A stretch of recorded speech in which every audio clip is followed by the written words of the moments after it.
US. This simple trick will save you thousands on fuel costs. Keep watching to see how. This X program. This is video. Okay, good. All the way up to the side. As you can go, good. Back down. That arm, I want you to reach behind your head. Video 4. And back down. Reach up behind your back. Okay. And back down. This one, I want you to reach up here. Okay. And back down. And reach up behind your back. Okay. See how much abdominal contraction he does? You can see it because it's now moving. Turn you that way a little bit. As far as we can go right there. Okay, turn back toward the camera. Okay. Okay, you can see where this is going up. And I'm going to turn your arm out. And relax your arm. There's nothing, internal rotation. Now, hold your arm right there. Don't let me push it in. Okay, lift it out to the side. Hold it right there. Hold. Okay, hold it out in front this way. Hold it tight there. Okay, good. And relax. Really pain to touch? Yeah. Tender right there. Yeah. Very. Okay. Do the same thing here. We're going to lift you right here. Hold it there. Hold tight. Okay. Out to the side, like this. Hold tight. Good. And down by your side. Hold right there. Hold, hold, hold, hold, hold. And rest. Okay. Good.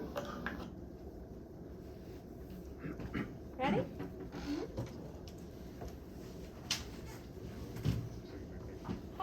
Before you guys begin, have you guys done frozen shoulder in your musculoskeletal class? Have you done the pathologies? Yes.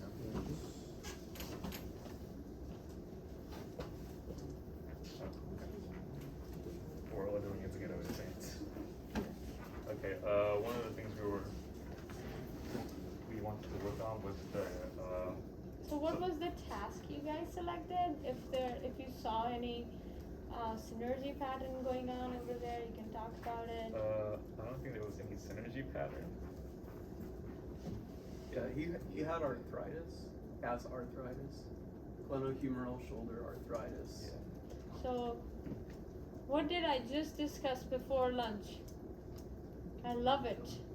Now I'm not going to say I'm so tired. I'm going to have you guys tell them. Can a normal person have a synergy still? Yes. Yes. Okay. So, If this patient has something it's hard for him. What was the hardest thing for him to do? Lifting his shoulder. Lifting his shoulder up. He was elevating when he was doing it, right? shrunk. So when he was doing that, he would probably lean to one side to do it, engage his core a lot more.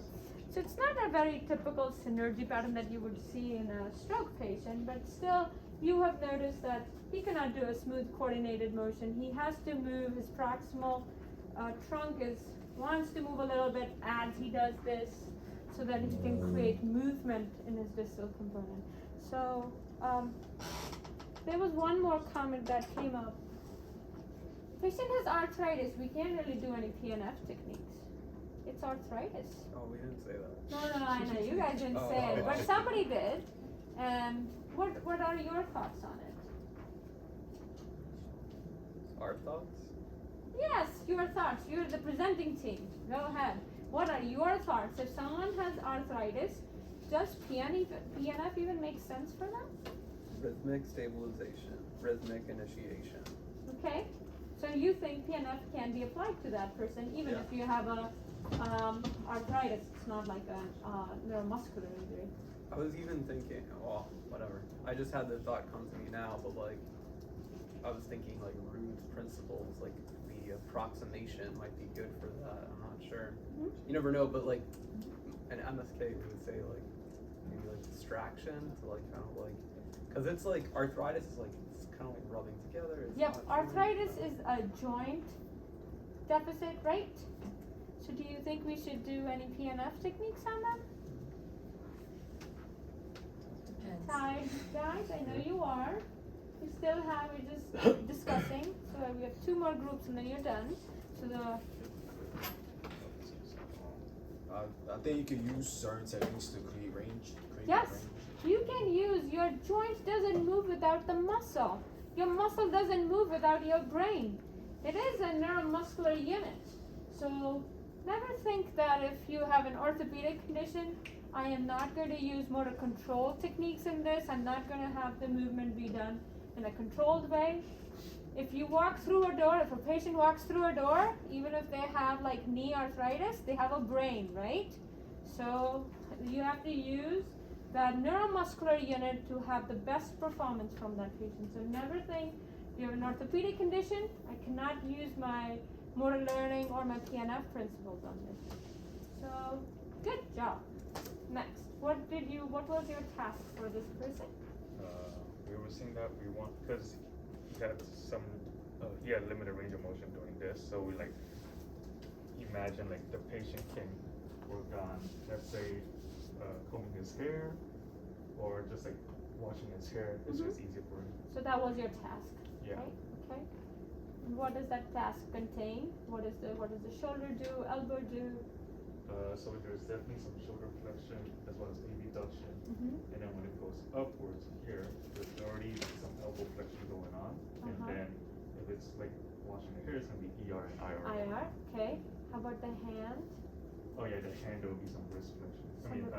Finger flexion going on. And if you're washing your hand, you might even do a little bit of a radial and another deviation. Or if you want to comb your hair, you kind of go back and forth between your radial and other deviations. Okay, so you have your movement patterns, you have your basic muscular pattern for yourself. What would you like to work with this patient?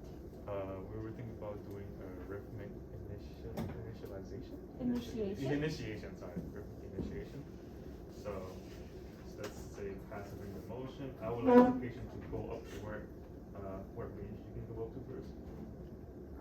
Okay. It's Passive good. range of motion. The patient's gonna do that. Slowly doing it, so far. He's probably gonna be in pain. Then what are you Yeah. gonna do if he's gonna be in pain?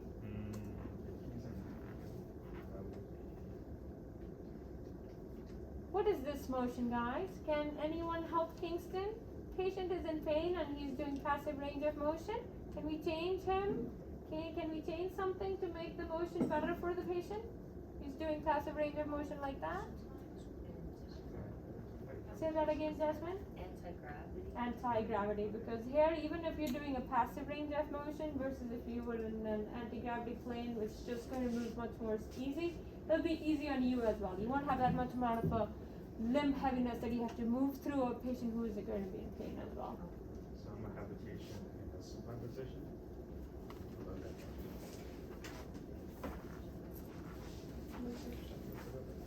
Sorry.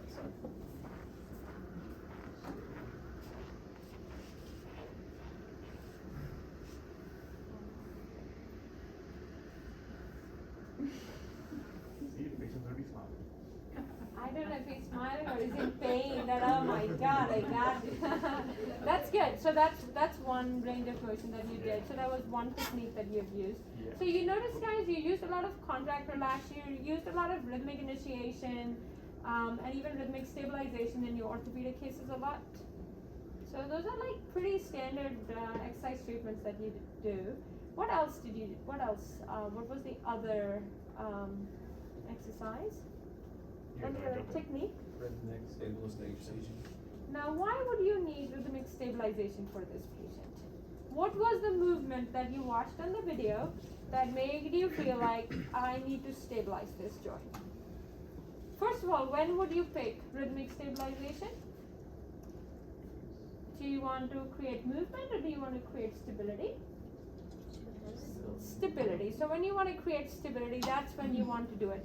What in that motion showed you that patient is not stable? Trunk, okay. Yep, he was doing that, but there was one very specific thing.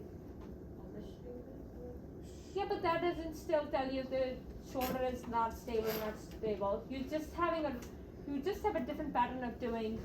You can't do this, so you're doing scapular elevation, followed by abduction, but there was something that the therapist did with that patient that told you right away, and this patient doesn't have enough strength or power to stabilize. Was it when he held the shoulder? When he did muscle testing.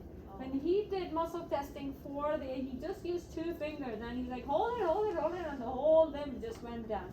So you know that there is genuine muscle weakness to hold the position of that limb right there. So you might want to do which technique now?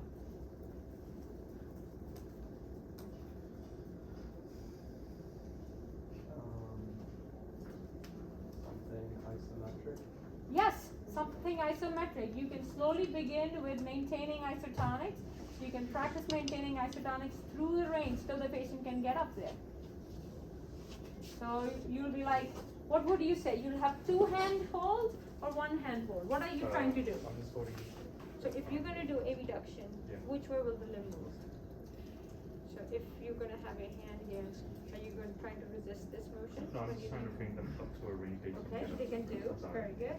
And then you then- want to, what do you want to do? Don't let me do what? No, yeah, so this is the range. So he's gonna move up to a range he's getting to. I'm gonna move back a little bit, as well as since it's gonna be isometric, I'll just be like, I want you to be holding in this position. And then okay? you gently, because you want to hold. So there were 2 components to the motion: abduction at the shoulder, external rotation at the shoulder. Right. The motion that we saw with the PT, he couldn't do that. Right. So what I'm gonna have him do, I am gonna have him hold here, and I'll be like, Kerry, I want you to hold this position, okay? Go on, keep holding, hold it, very good.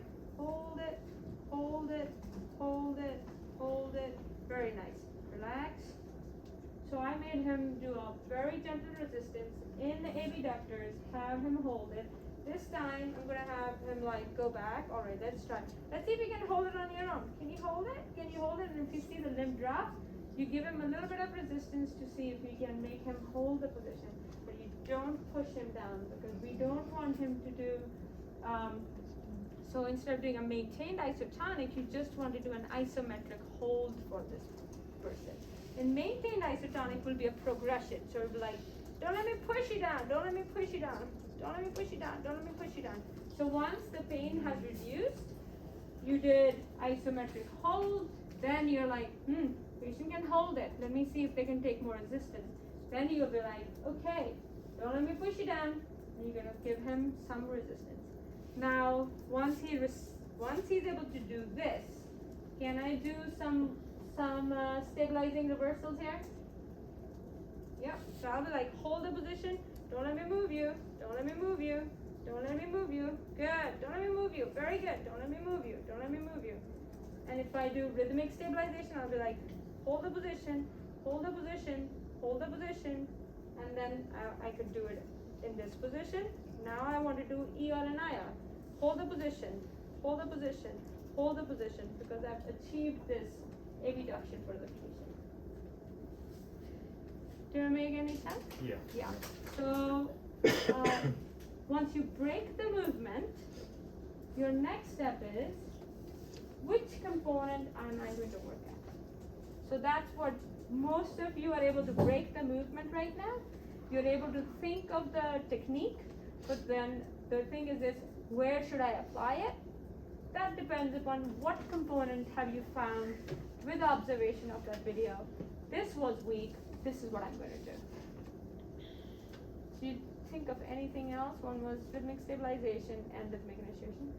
That's a pretty complete form of treatment interventions. And then if once he gets much better, you can have therabands and he can perform these movements.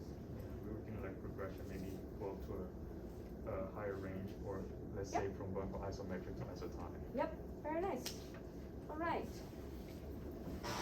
Any questions? Any group wants to make a comment with their thought?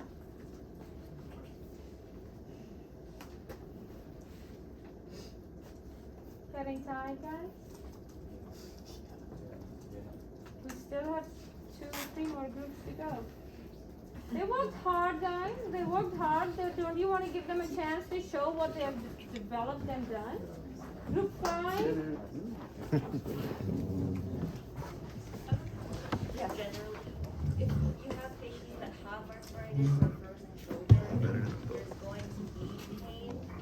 Like, what's an acceptable amount of pain that they? If I hit you, right?